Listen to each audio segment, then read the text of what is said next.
I reviewed the marriage registration form and submitted it to the clerk along with my fiancé, Chris. The clerk said, "Let me check this for you," and took the form while we waited. Chris walked over to his family, looking happy. I thought about how we could build a happy family together and get along well with his family. But then I overheard Chris and his family talking, and their words shocked me. They said things like, "Once she submits the marriage form, she won't be able to escape us easily, and I finally got my servant. I won't have to work now." They even praised Chris for doing well and talked about how they could live luxuriously. One of them said, "I'll let her do all the housework, and we can live gracefully from now on." I couldn't believe what I was hearing. I was frozen in surprise.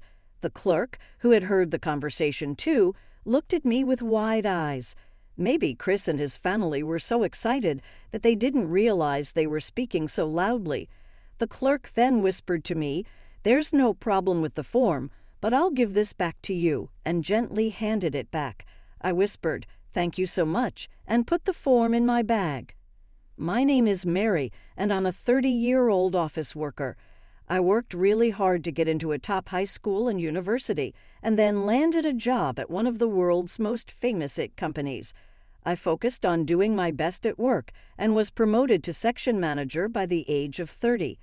The more I worked, the more results I saw, which I enjoy because it suited my personality. But sometimes I feel lonely. It's been a long time since I had a boyfriend. When I see my friends getting married or having babies and looking happy, I sometimes feel sad and wonder if I'll be alone for the rest of my life. "Mary, what are you thinking about?" my coworker Justin asked. "Oh, hi, Justin. Did I look like I was deep in thought?" I replied. "You looked like something was bothering you," he said. "It's nothing, but thank you for worrying," I responded. Justin walked away, but I started to think maybe I really do need to find a boyfriend. I asked a friend for advice, and she threw a home party for me. That's where I met Chris. He's the same age as me and also works for an IT company, so we had a lot in common to talk about.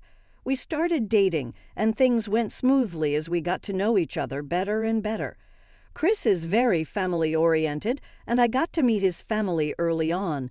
I was often invited to his parents' house for dinner. "Mary, nice to meet you," Chris's mom, Catherine, said as she introduced herself. "And I'm his dad, Mark," his father said. "Nice to meet you. I'm Mary," I replied. Then his sister joined in. "Hi, I'm Chris's sister, Kate. I didn't know Chris had such a cute girlfriend. His family seemed really nice, just what I always wanted. When I was in middle school, my parents got divorced. I lived with my dad while my sister lived with our mom. My sister and I didn't get along very well, so I wasn't too sad when we were separated.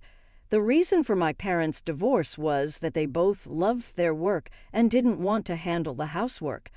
In the end, they decided to split up, each taking one child so they could equally share the responsibilities. Both my dad and mom had high incomes, so we never had any trouble living. My dad wasn't indifferent, but he mostly let me be on my own and gave me a lot of freedom. I really wanted to become independent, and I thought the best way to do that was to get into a top university and land a good job. So I studied really hard. Eventually, I was able to get a job at one of the most famous IT companies in the world. But even with all that success, I had never really felt the warmth of family love. That's why I adored Chris's warm and close-knit family. "Think of us as your other family," Chris once told me. I guess he said that because he knew about my situation. I was regularly invited to his parents' house for dinner. His sister, Kate, even started treating me like a real sister and often asked me for advice about work. After graduating from university, Kate got a job at a company that was pretty awful, long hours, no overtime pay, and way too much work. So she quit and started working part-time at an ice cream shop. Now she's looking for a full-time job and often asks for my advice. "Thank you, Mary. This is really helpful," she would say. "It's okay, Kate. I like talking to you," I'd reply. "Mary, you're like a real big sister. I've always wanted a big sister," Kate told me one day. "That's so sweet. My own sister never thanked me for anything and wasn't as nice as you at all," I said. "Really? Then let's go to lots of places together," Kate suggested. "Great, let's do that," I agreed. "Wow, I'm so happy. There are so many restaurants I want to visit with you," Kate said excitedly. "Okay then, let's go. We both have a day off," I replied. "Yay, I'm so excited." Kate was really cute, and I was glad to get to know her better. It was around this time that Chris surprised me by proposing. "Mary, will you marry me?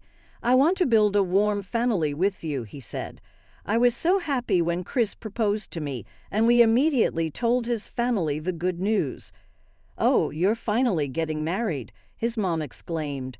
"Finally, Chris proposed to you and now you're going to be my sister-in-law," Kate added excitedly.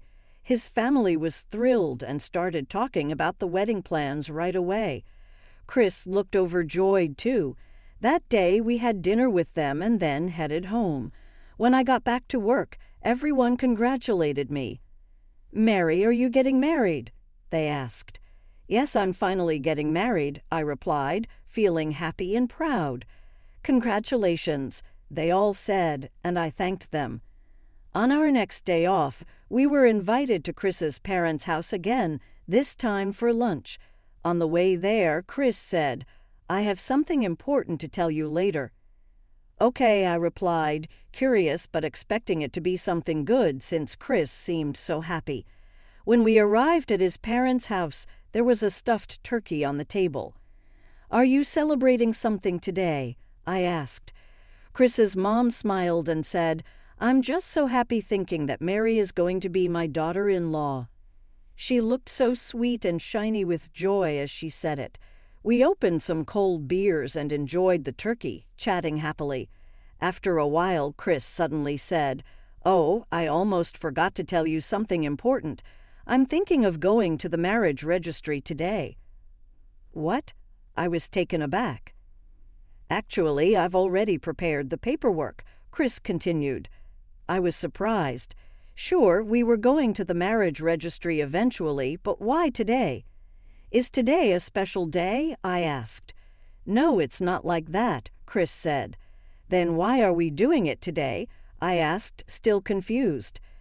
"I just wanted to get it done as soon as possible," he explained. "But why not wait until after the wedding?" I suggested. "The wedding is still a long way off," he replied. "We had already visited several restaurants and found one we really liked for our wedding. However, it was a very popular place, so we could only reserve it for a few months later." "I think we should wait until after the wedding," I suggested, feeling unsure about rushing things. "No, I want to be married to you as soon as possible," Chris insisted. "The sooner the better for us too," his mom added. "I agree with Chris. You should get married as soon as possible," his dad chimed in. We had been planning to find an apartment that was conveniently located between both our workplaces, but then Chris said, "Yeah, about that. We were thinking of moving into this house together." "What?" I was completely surprised. I had assumed we'd be living on our own. I thought we'd be getting our own place. It takes time to find an apartment, and we also have to prepare for the wedding, Chris explained. "That's why I think it would be better to live at my parents' house first and take our time finding an apartment." Chris might have had a point, but the idea of living with his family made me uneasy. I didn't have a great experience living with my own family, and although Chris's family members were all nice, I wondered if it would really be okay. Chris's mom reassured me, "We're already ready to welcome you into our family. We understand your situation, so you don't have to worry about anything." After hearing that, I thought I might be able to live with them okay. "Thank you so much," I said, feeling a bit more comfortable. "Then let's go to the marriage registry," Kate suggested. Everyone, including Chris and his parents, agreed. I finally said, "Okay, let's do it," and we all decided to go to the marriage bureau together. Kate, who hadn't been drinking, drove us there. I realized I might have had a bit too many beers and was feeling a little nervous, But as soon as we arrived, I felt the need to go to the bathroom before submitting the marriage registration form. I went to the bathroom, and when I came back, I saw Chris's parents and Kate chatting happily. I rechecked the form and then submitted it to the clerk along with Chris. The clerk said, "Let me check this for you," and took the form. While we waited, Chris walked over to his family, looking pleased. I felt hopeful about building a happy life with him and getting along well with his family. Just as I was thinking this, I overheard parts of their conversation that filled me with dread. One of them said, "Once they submit the marriage registration form, she won't be able to escape us easily." Another added, "I finally got my servant. I won't have to work anymore." Someone praised Chris, saying, "You did really well. From now on, we can live luxuriously." I heard demands for new items, like a purse and golf clubs, and then another said, "We can let her do all the housework." I couldn't believe what I was hearing. What were they talking about? I froze in shock and noticed the clerk had also heard their conversation, her eyes wide with surprise. Maybe Chris and his family were so excited that they didn't realize they were speaking so loudly.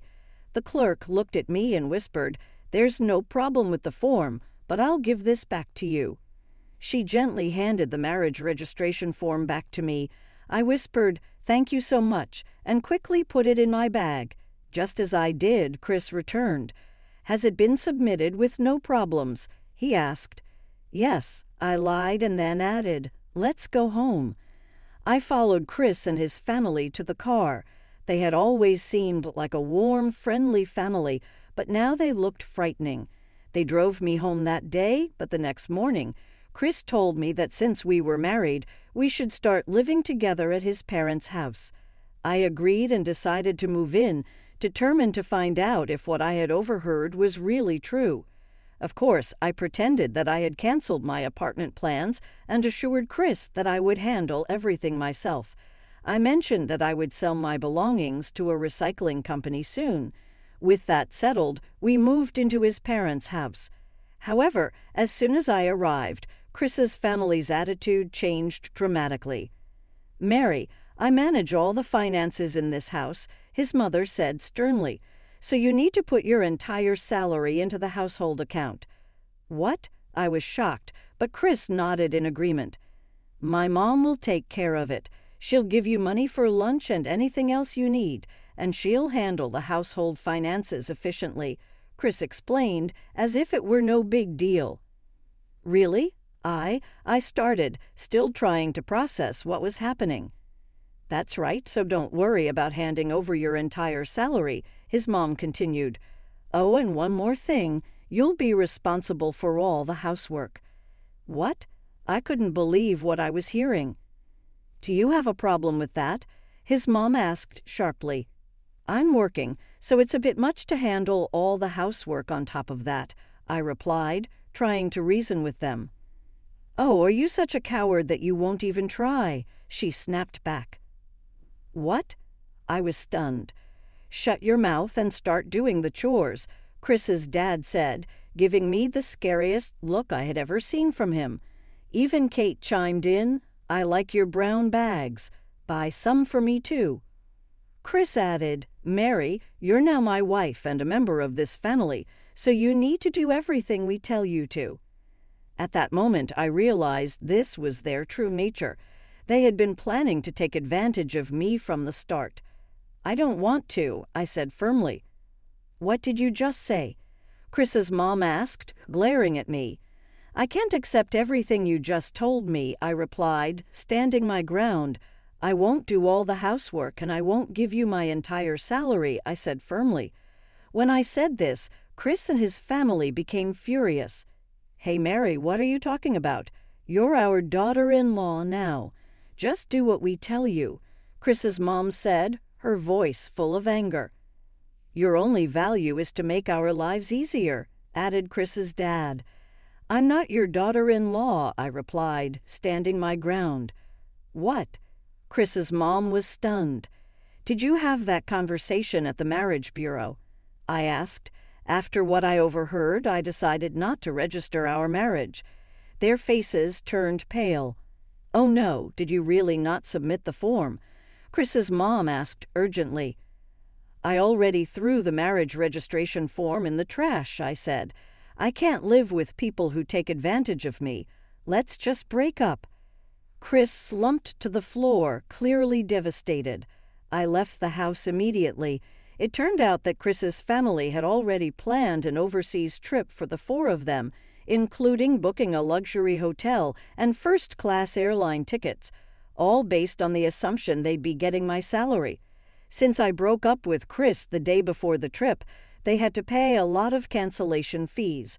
Chris asked me to cover the cancellation fees, but of course, I refused and blocked him from contacting me.